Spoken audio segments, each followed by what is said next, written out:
gandum, tapi nggak ada di sini gandum.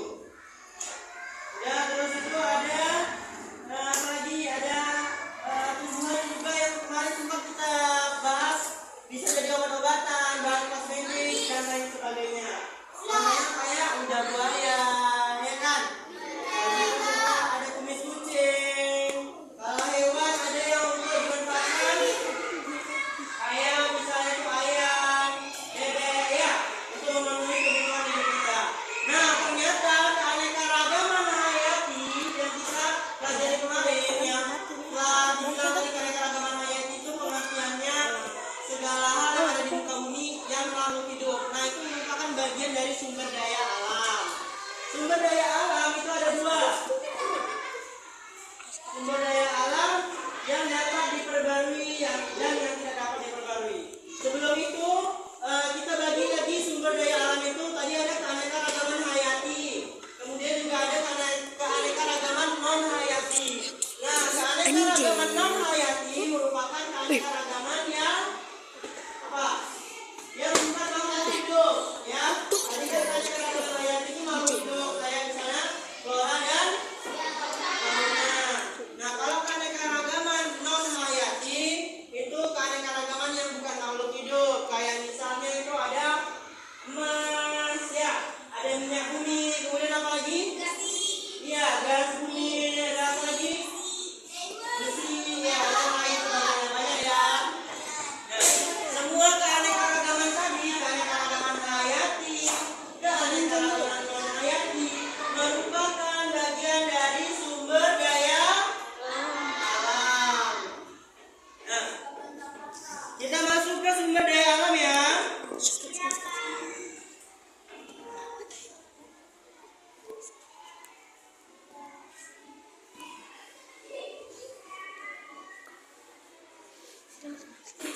Nah, ini pengertian sumber daya alam. Sumber daya alam adalah segala sesuatu yang ada di alam yang bisa dimanfaatkan untuk memenuhi kebutuhan hidup manusia.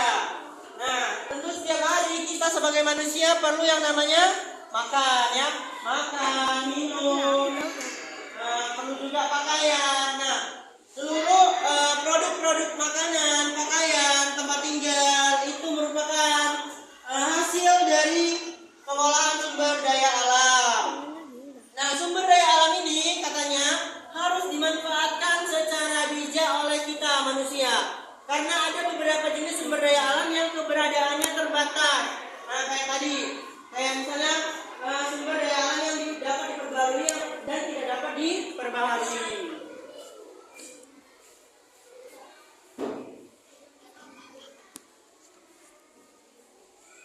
Nah, ini tadi seperti yang juga bilang kita bahas tadi, ada sumber daya alam dibagikan berdasarkan jenisnya. Yang pertama itu ada sumber daya alam hayati dan sumber daya alam non hayati. Minggu lalu kita udah bahas sumber daya alam hayati, ya, benar kan? Nah, tadi nanti kita akan bahas sumber daya alam hayati dan sumber daya alam non hayati. Nah, sumber daya alam hayati tadi adalah sumber daya alam yang berasal dari makhluk hidup. Contohnya seperti hewan dan tumbuhan. Kayak tadi misalnya ayam, sapi, sayur, padi, jagung, kapas, kayu, teh, kopi, dan ikan. Nah, itu merupakan sumber daya alam hayati, ya, yang digunakan untuk apa? Untuk memenuhi kebutuhan hidup kita. Nah, selanjutnya ini ada sumber daya alam non hayati tadi. Sumber daya alam non hayati itu sumber daya alam yang bukan berasal dari makhluk hidup. Misalnya air, sinar matahari, udara, tanah, minyak bumi, dan gas alam. Kemudian sumber daya alam itu juga bisa dibagi jenisnya berdasarkan kelestariannya katanya. Nah, yang pertama itu ada sumber daya alam yang dapat diperbarui dan sumber daya alam yang tidak dapat diperbarui. Ada yang tahu nggak sumber daya alam yang dapat diperbarui itu gimana maksudnya? Dan sumber daya alam yang tidak dapat diperbarui itu gimana? Tahu nggak? Oke, belum tahu ya. Nah, sumber daya alam yang dapat diperbarui itu merupakan sumber daya alam yang tidak akan habis di dimanfaatkan oleh manusia secara terus-menerus. Atau dengan kata lain ini bisa kita sebut juga sumber daya alam yang dapat segera diproduksi kembali setelah dimanfaatkan oleh manusia. Contohnya itu ada sumber daya alam yang dapat diperbarui adalah ada udara, tanah, air, tumbuhan dan hewan. Misal nih, Bapak kasih contoh, beras kan dari mana? Dari padi. Nah, kalau beras habis itu bisa kita tanam padinya kembali, ya. Walaupun membutuhkan waktu kira-kira berapa bulan? 3 bulanan ya. Nah, contohnya gitu juga. Misal air saat musim kemarau itu dia kering, ya kan? Nah, tapi saat musim penghujan, air kembali bersiklus ya, kembali ada lagi gitu, kembali muncul lagi. Gitu juga dengan hewan. Misalnya daging sapi, sapinya kita potong, ya kan? Mati sapinya. Kita manfaatkan dagingnya. Kita bisa pelihara lagi nggak sapinya? Bisa. Baru kita manfaatkan ulang lagi. Oke, gitu ya sumber daya alam yang dapat diperbarui. Kemudian ada sumber daya alam yang tidak dapat diperbarui. Tadi dapat diperbarui, ini tidak dapat diperbarui. Nah, apa itu sumber daya alam yang tidak dapat diperbarui? Itu ada sumber daya alam yang akan habis jika dimanfaatkan oleh manusia secara terus-menerus. Jadi, untuk penggunaan sumber daya alam yang tidak dapat diperbarui ini, kita perlu bijak untuk apa?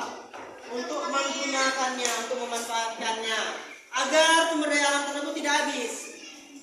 Contohnya, kayak sumber daya alam yang tidak dapat diperbarui itu adalah batu bara, minyak bumi, aluminium, besi, tembaga, emas, perak, timah, dan nikel. Nah, jadi kesimpulannya, sumber daya alam yang tidak dapat diperbarui ini lebih kepada hasil-hasil bumi. Nah, ini kalau misalnya udah habis batu bara, itu tidak dapat diperbarui lagi. Kalaupun dapat diperbarui lagi, itu membutuhkan waktu yang sangat lama, butuh beratus-ratus tahun mungkin.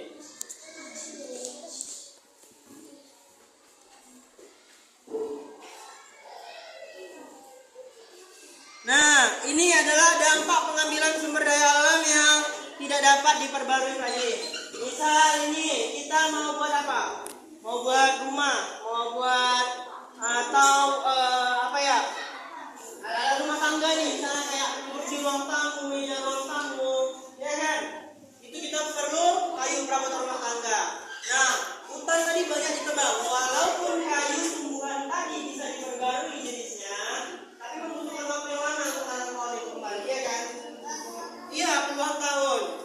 Nah, kalau terlalu banyak nih hutan-hutan itu digunduli, akan berdampak kepada apa? Berkurangnya daerah resapan air hujan, sehingga dapat menyebabkan diantaranya apa? Ada tahu nggak? Kalau pohon-pohon di hutan itu habis, apa? Iya, bakal panas, bakal ada kekeringan, ya kan?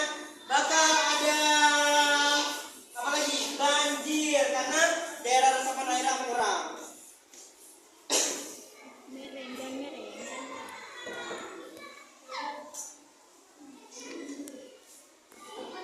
Nah, ini misalnya tadi ada banjir.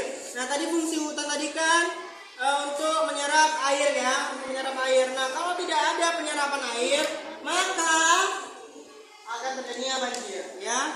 Kemudian juga ada longsor. Nah, tadinya kalau pas ada pohon, air itu akan terhalang oleh akar-akar tumbuhan, akar-akar pohon, sehingga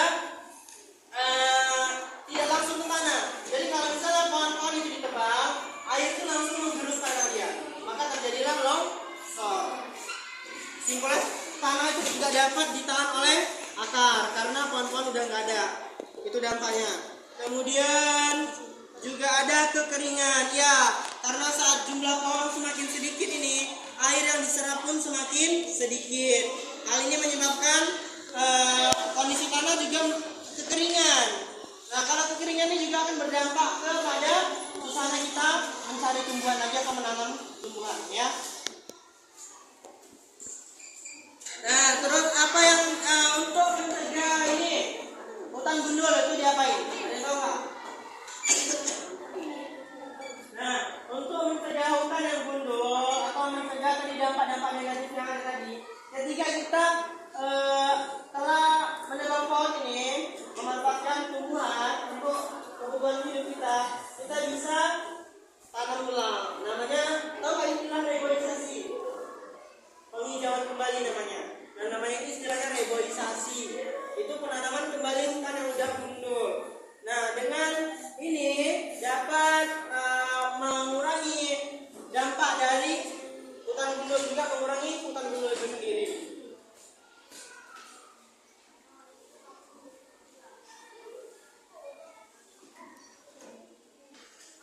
tadi juga ada hutan bakau. Nah, hutan bakau ini tahu nggak? Pernah nggak ke laut?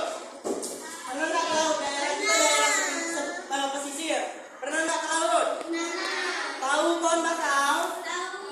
Nah, pohon bakau itu fungsinya untuk mengurangi erosi yang ada di laut, yang ada di pantai.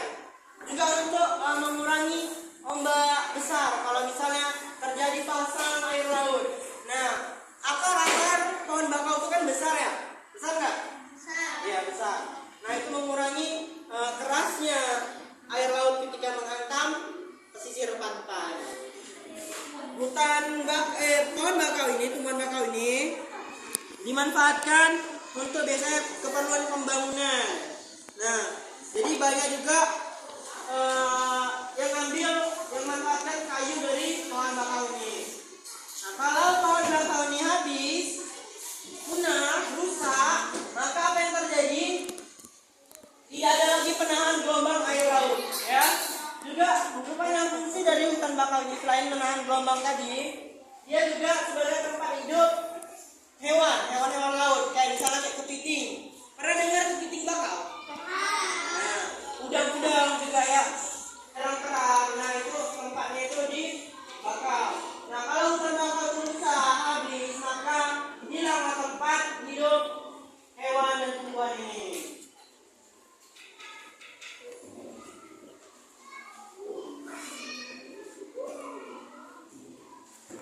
Kemudian ada dampak juga dari pertambangan. Tahu kegiatan tambang? Pernah lihat kegiatan penambangan?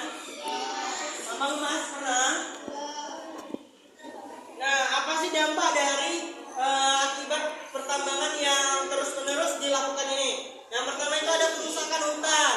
Nah, kalau kita mau buka lahan tambang, itu biasanya di hutan-hutan, di tengah-tengah hutan. Nah, hutan itu dibangi pohonnya, dihilangi pohonnya. Karena tambang itu biasanya ada di dalam perut bumi. Jadi itu hutan ditebang, kemudian tanah yang digali untuk mencari sumber daya alam kayak misalnya emas, batu bara dan lain sebagainya. Apa yang terjadi kalau ini terus-terusan terjadi? Yang pertama itu ada kerusakan hutan. Tentu hutannya kan ditebang, tentu akan menimbulkan kerusakan hutan. Yang mengakibatkan hutan gugur. Ya, kemudian juga ada pencemaran udara, debu dan asap di mana-mana. Ya. Coba pernah lihat nggak dekat-dekat tambang itu? Biasanya polusi udara itu kuat gitu ya, karena banyak debu, asap dari mesin, kendaraan, tambang dan lain sebagainya. Kemudian juga berdampak ke pencemaran air akibat limbah buangan tambang. Nah, misalnya tambang minyak bumi, ya kan? Nah, itu ada limbahnya itu akan biasanya tuh kalau misalnya oknum yang nakal itu dibuang ke sungai atau enggak ya tanpa pengelolaan yang baik ya, sehingga ini juga berdampak kepada pencemaran air akibat limbah buangan tambang tadi.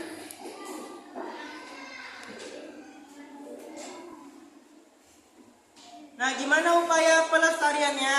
Yaitu pengelolaan limbah tambang dengan baik dan perbaikan lingkungan setelah kegiatan pertambangan selesai.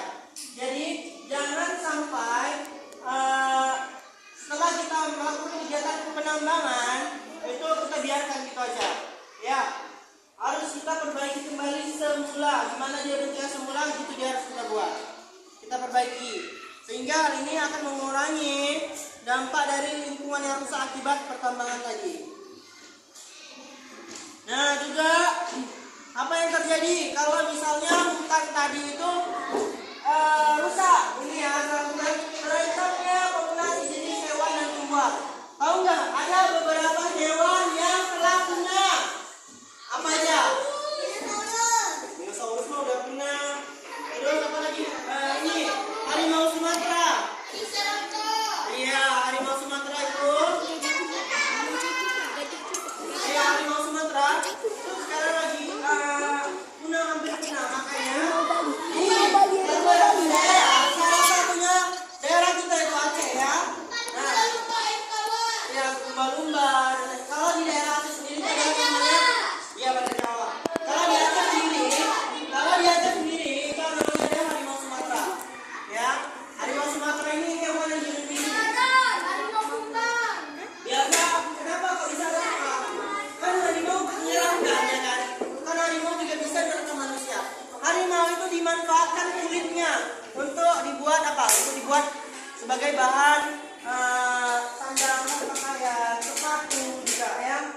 ada harimau tuh.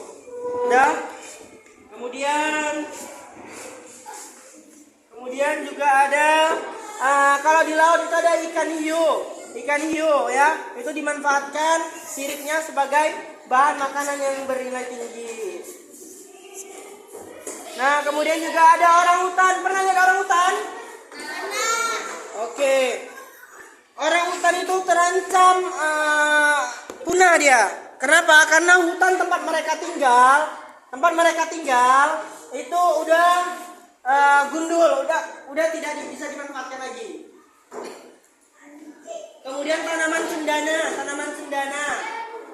Nah, tanaman cendana ini digunakan untuk apa? Ada yang tahu? Untuk parfum biasanya, parfum Arab itu dari cendana. Cendana ini kalau dibakar wangi. Pernah nggak bungkur? Kemenyan? Tahu kemenyan? Tahu nggak kemenyan? Kemenyan? Nggak tahu. Kemenyan itu merupakan salah satu produk dari pemanfaatan tanaman cendana. Nah, ini salah satu upaya pelestarian itu dengan cara menjaga habitat para hewan ya. Kemudian menanam hutan kembali melakukan reboisasi tadi. Oke, sekian pembelajaran kita hari ini. Nah, gimana anak-anak bapak semua? Udah tahu belum apa itu tadi sumber daya alam? Oke, coba ada yang bisa tahu apa itu sumber daya alam?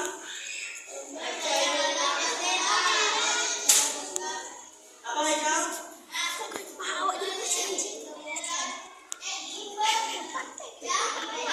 Oke, semuanya. Nah, coba kita untuk biar berkonsentrasi lagi, tepuk fokus ya. Ya, coba. Tepuk fokus. Mendengar, melihat, fokus. Ya. Nah, coba siapa yang bisa menyimpulkan pembelajaran kita hari ini? Coba.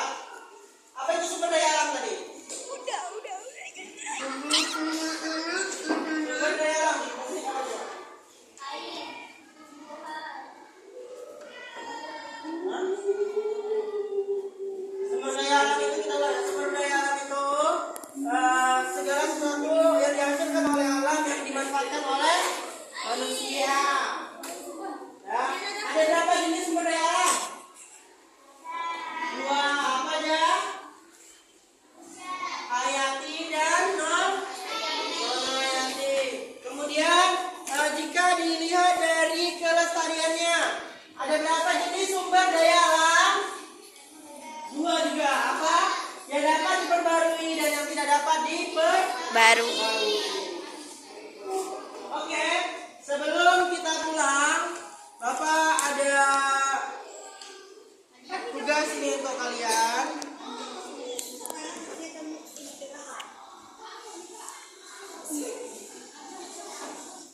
Ada tugas untuk kalian. Coba dikerjakan ya.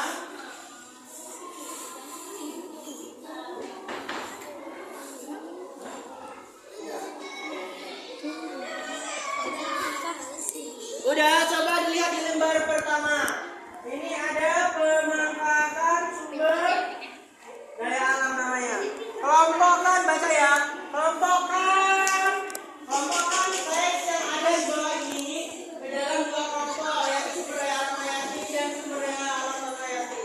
Nah, dari pilihan-pilihan yang ada di sini, kalian kelompokkan mana yang termasuk sumber daya alam hayati, mana yang tidak termasuk sumber daya alam hayati atau termasuk sumber daya alam non hayati. Sudah paham? Oke, coba di lembar selanjutnya. Nah, ini ada disuruh coba sebutkan dampak dari eksploitasi SDA yang ada di bawah ini. Dibaca soalnya. Sebutkan dampak eksploitasi hutan. Nah, apa aja minimal 3 ya kalian sebutkan. Apa dampak dari penebangan hutan? Tadi kan kita bahas tuh hutan gundul. Nah, kemudian coba sebutkan juga dampak dari tadi ada tambang ya, eksploitasi tambang. Salah satunya sebutkan 3. Paham? Oke, nah di lembar selanjutnya itu ada gambar apa ini? Gambar kebakaran hutan, ya.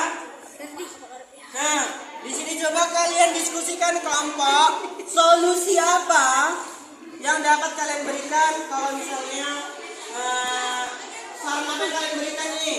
Kalau misalnya ada terjadi kebakaran hutan, oke, paham? Paham ya? Ya? Ada bisa ngerjainnya? Ada yang susah? Ada yang susah nggak ngerjainnya? Enggak. Insya Allah mudah ya. Coba, sudah sampai mana? Ini udah?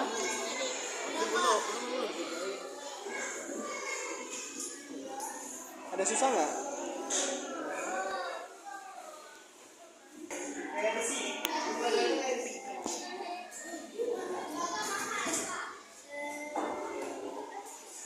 Oke, waktunya 3 menit lagi ya.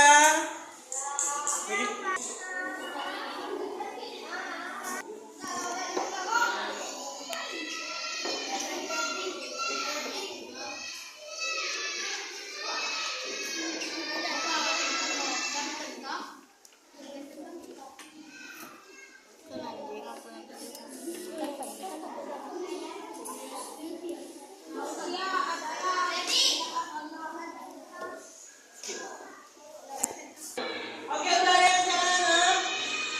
Udah ada yang siap? Ayo ya, kita kumpul ya.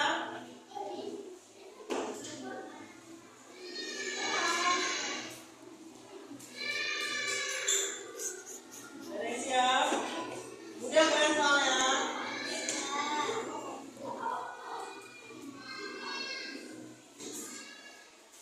Oke, ada yang bisa mengabarkan jawabannya di depan?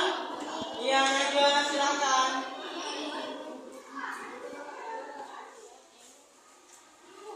Buat Najwa. Ada sumber daya alam hayati apa aja Najwa? Hidup dapat diperbarui. Contoh, sapi, lidah buaya, bambu, ayam, dan bawang. Iya, terus non hayatinya? Kriteria benda mati tidak dapat diperbarui. Contoh, besi, emas, tembaga, udara, dan matahari. Oke, kemudian di belakangnya apa aja dampak eksploitasi hutan? Banjir, longsor, kekeringan, dan eksploitasi tambang. Hutan menjadi gundul, polusi, pencemaran air. Iya. Selanjutnya gambar apa itu Najwa? Kebakaran? Kebakaran hutan, Nah, apa aja solusinya itu kalau misalnya terjadi kebakaran hutan atau mencegah kebakaran hutan? Apa aja? menanam kembali, Iya, menanam kembali hutan yang dulu. Kemudian memperhatikan kondisi sumber daya alam. iya, silakan duduk Najwa, bintang. Berikan tepuk tangan semua. Tepuk Najwa. Oke. Jadi benar ya yang jawaban Najwa tadi. Yang pertama itu ada dampak dari penggundulan hutan. Apa aja tadi dampaknya? Ada apa dampaknya? Ada longsor, banjir, kemudian kekeringan. Terus ada apa lagi? Dampak dari eksploitasi tambang. Hutan menjadi gundul. Terus kalau hutan gundul berdampak ke longsor lagi.